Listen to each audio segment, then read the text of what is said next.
Hər il milyonlarla insan eyni vaxtda günəşin doğuşu ilə birlikdə yeni sınağa başlayır. Yemək, içmək və nəfsin istəklərindən uzaq dururlar. Bu isə müsəlmanlar üçün müqəddəs sayılan Ramazan ayında həyata keçirilən 5 vacib əməldən biridir. Məhz bu ayda oruç tutmaq Allahın əmri ilə müsəlmanlara vacib qılınıb. İbadətin bu növü insanları nəfsə hakim, iradə və səbirli olmağa təşviq edir. Eyni zamanda dini baxımdan qadağan olan məqamlardan çəkinməyə yönləndirir. Bu baxımdan da Qurani Kərimdə yeganə adı çəkilən ay olan Ramazanda yetkinlik yaşına çatan hər bir kəsin oruç tutması vacib sayılır. İlahiyyatçıların dediklərinə görə isə bu qızlarda 9, oğlanlarda 15 yaş hesabı olunur. Sağlamlığı yerində olan, oruç tutma imkanı olan insanların Ramazan ayında oruç tutmaları vacibdir.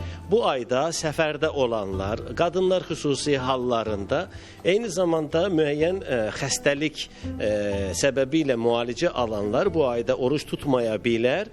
Bunlar Ramazan ayı xaricində, bu Ramazan ayında tuta bilmədikləri oruç sayı qədər günə-gün başqa aylarda tuta bilərlər. Oruç tutmaq bəzi hallarda insanlara səhhəti üçün zərərli ola bilər. Bu baxımdan da yaşından asılı olmayaraq ibadət etmək istəyən hər bir kəs mütləq şəkildə həkim məsləhəti almalıdır. Bir ay boyunca oruç tutulması tibbi yöndən insan orqanizmini yeniləyir. Lakin qaydalara və göstəricilərə uyğun olduğu təqdirdə. Ürək-damar xəstəlikləri, böbrək çatışmazlığı, qaraciyər çatışmazlığı kimi xəstəliklər vardır ki, bu zaman insanlarımız bir neçə saatdan bir dərman qəbul etməli olurlar və bu dərmanların qəbul olunması təbii ki, orucu pozacaq.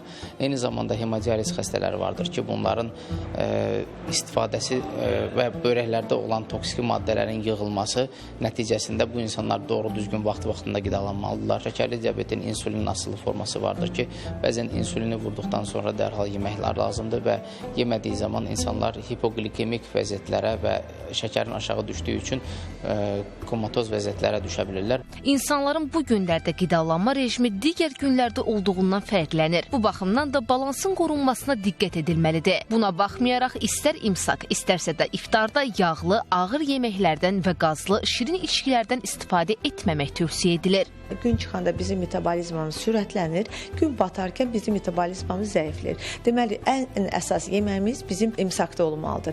Amma zəif yeməyimiz bizi iftarda olmalıdır. Təəssüflər olsun ki, bizdə dəbdədir, daha çox iftarda yemək, nəyim ki, imsakda. Bu da nə gətirib çıxardır? İnsanlar daha çox axşam yeyirlər, aşırı yeyirlər.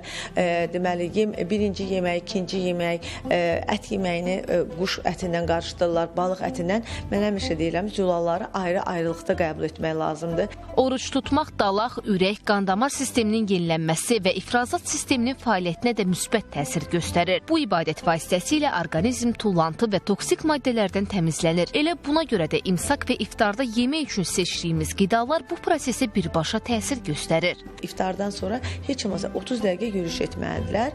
İftar duru yeməkdən başlamalı, birinci növbədə sudan başlamalıdır, isti sudan, dalınca duru yemək və ikincili yeməklə yekunlaşırlar.